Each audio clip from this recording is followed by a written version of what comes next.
Welcome to प्रिपरेशनपुर। आज है 3 नवंबर। तो 3 नवंबर से रिलेटेड जितने भी करंट अफेयर के क्वेश्चन बनेंगे उसको हम लोग इसमें डिस्कस करेंगे और साथ ही साथ उससे रिलेटेड जो भी फैक्ट बनेंगे मैं आपको बताऊंगा। इन क्वेश्चंस की पीडीएफ फाइल के लिए आप डिस्क्रिप्शन में जाकर टेलीग्राम चैनल को ज्वाइन करें, वहाँ पर आपको इसकी पीडीएफ फाइल मिल जाएगी। और साथ ही साथ फेसबुक पेज को लाइक करें तथा इंस्टाग्राम पे फॉलो करें, वहाँ पर question of the day per day post किए जाते हैं जो कि आपके लिए काफ़ी यूजफुल रहेंगे। अगर ये क्वेश्चन आपको आपके लिए इंपॉर्टेंट लगे तो चैनल को सब्सक्राइब करें, लाइक करें, कमेंट करें एंड शेयर करें। फर्स्ट क्वेश्चन है, हाल ही में किस राज्य ने युवा अधिवक्ता कल्याण कोष की शुरुआत की है? तो इसका जो राइट आंसर हो जाएगा वो हो जाएगा तमिलनाडु।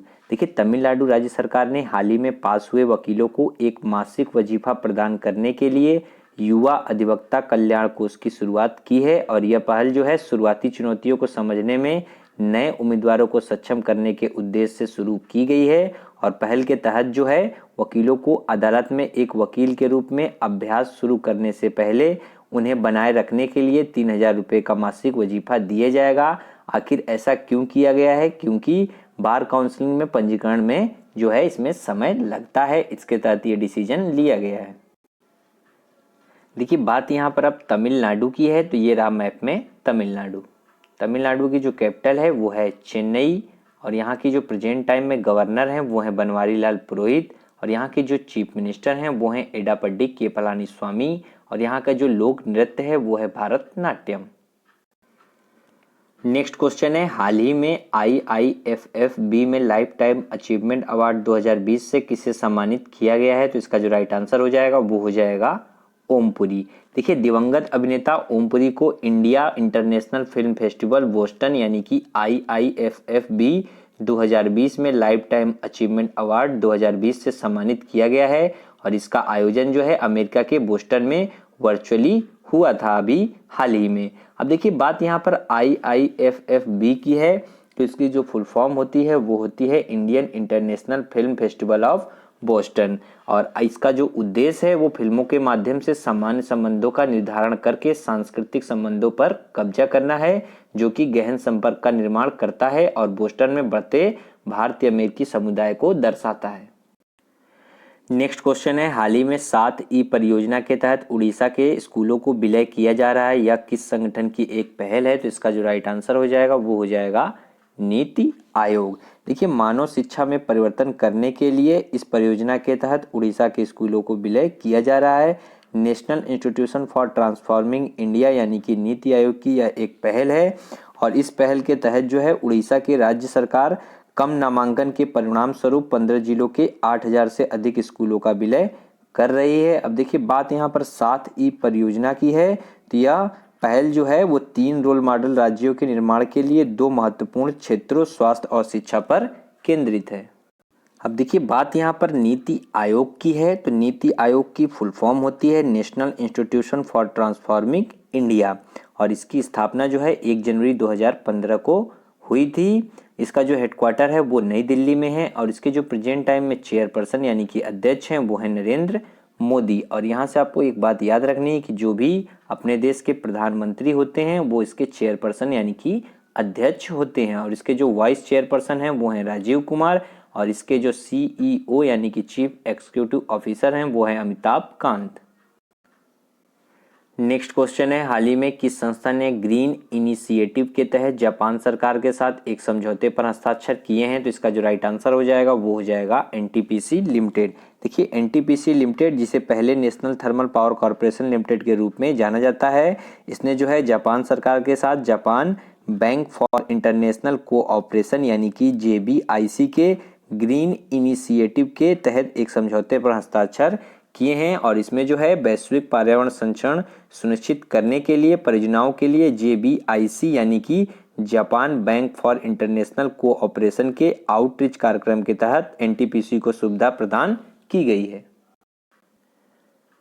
देखिए, बात यहाँ पर अब NTPC लिमिटेड की है तो इसकी जो फुल फॉर्म होती है वो होती है national thermal power corporation limited और इसकी स्थापना जो है वो 7 नवंबर 1975 में हुई और इसका जो हेडक्वार्टर है यानी कि मुख्यालय है वो नई दिल्ली में है और इसके जो प्रेजेंट टाइम में चेयरमैन एंड MD हैं वो हैं गुरदीप सिंह।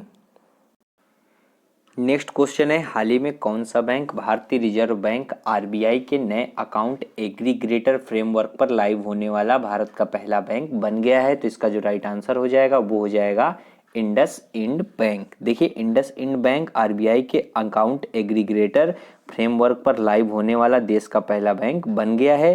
अब देखिए बात यहाँ पर अकाउंट एग्रीगेटर फ्रेमवर्क की है, तो आखिर ये होता क्या है? तो देखिए इसमें जो है फ्रेमवर्क व्यक्तियों और छोटे और मध्यम आकार के व्यवसायों को अपनी वित्तीय आवश्यकताओं को आसानी से पूरा करने के लिए सेवाओं का लाभ उठाने में मदद इसके तहत किया जाता है, और ऋण या अन्य सेवाओं को प्राप्त करने के लिए दस्तावेज जमा करने और एकत्र करने की आवश्यकताओं को इसके तहत समाप्त किया जाता है। देखिए बात यहाँ पर अब इंडस इंड बैंक की है, तो इसकी स्थापना 1994 में हुई और इसके जो संस्थापक हैं वो हैं एसपी हिंदुजा, और इसका जो हेडक्वार्टर यानी कि मुख्यालय है वो महाराष्ट्र पुणे में है, और इसके जो प्रेजेंट टाइम में एमडी एंड सीईओ हैं वो हैं सुमंत कटपालिया। नेक्स्ट क्वेश्चन है, हाल ही में नवनिर्मित आरोग्य वन का उद्घाटन किस राज्य में किया गया है? तो इसका जो राइट आंसर हो जाएगा वो हो जाएगा गुजरात। देखिए नवनिर्मित आरोग्य वन गुजरात राज्य में स्थित है, और प्रधानमंत्री नरेंद्र मोदी द्वारा सरदार पटेल प्रणय उद्यान और जियोडेसिक एवियरी डोम के साथ आरोग्य वन का उद्घाटन गुजरात के नर्मदा जिले के केवड़िया के पास स्टैचू ऑफ यूनिटी परिसर के पास किया गया है, और मेडिटेशन, योग और आयुर्वेद के उद्देश्य से जो है 17 एकड़ भूमि पर आरोग्य वन की स्थापना की गई है, और इसमें उच्च औषधि मूल्य वाले 380 से अधिक पेड़ पौधे शामिल हैं। देखिए बात यहाँ पर अब गुजरात की है, तो ये रहा मैप में गुजरात। गुजरात की जो कैपिटल है वो है गांधीनगर, और इसका राज्य के रूप में गठन 1 मई 1960 में हुआ, इसलिए 1 मई को प्रत्येक वर्ष गुजरात दिवस के रूप में मनाया जाता है, और 1 मई को ही महाराष्ट्र दिवस भी मनाया जाता है, और 1 मई को ही मजदूर दिवस भी मनाया जाता है। और यहाँ के जो प्रेजेंट टाइम में चीफ मिनिस्टर हैं वो हैं विजय रूपानी, और यहाँ के जो गवर्नर हैं वो हैं आचार्य देवव्रत।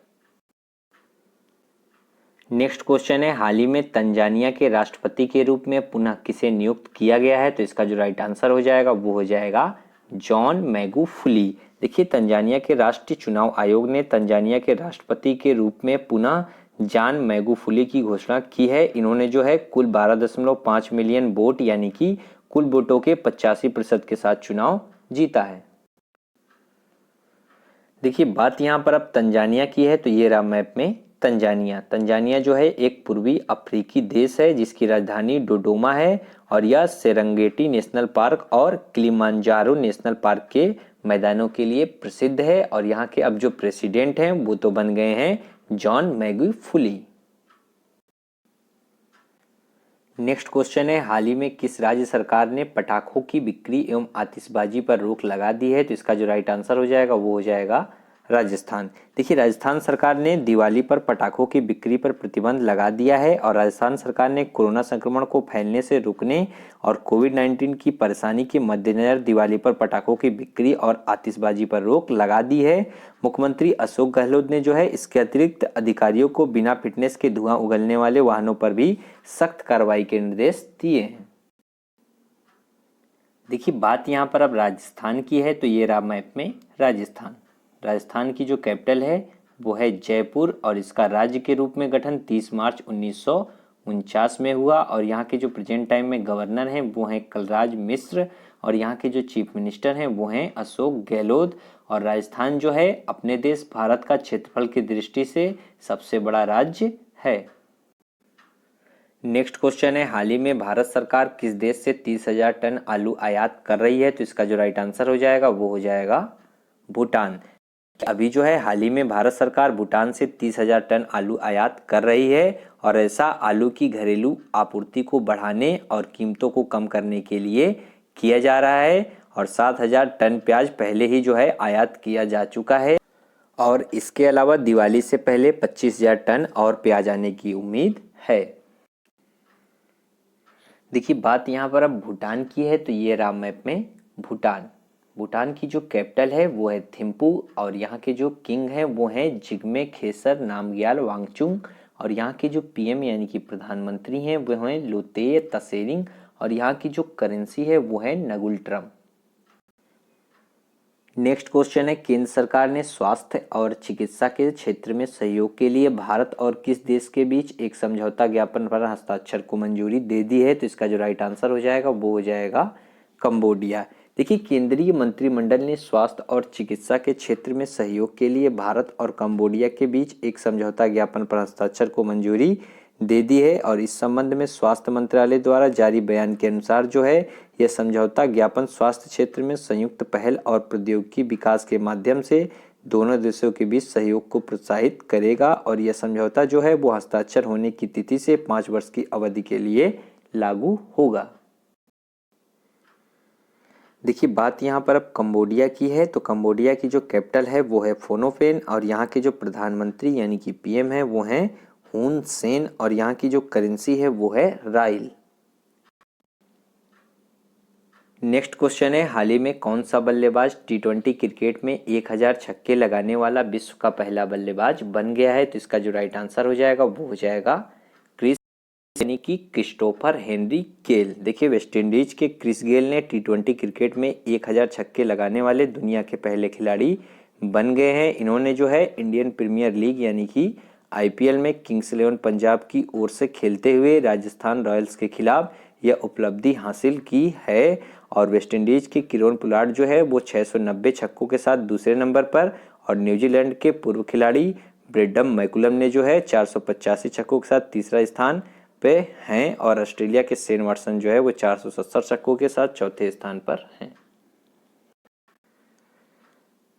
नेक्स्ट क्वेश्चन है, हाल ही में केंद्र सरकार ने सैनिक स्कूलों में ओबीसी को निम्न में से कितने प्रतिशत आरक्षण देने की घोषणा की है? तो इसका जो राइट आंसर हो जाएगा वो हो जाएगा 27%।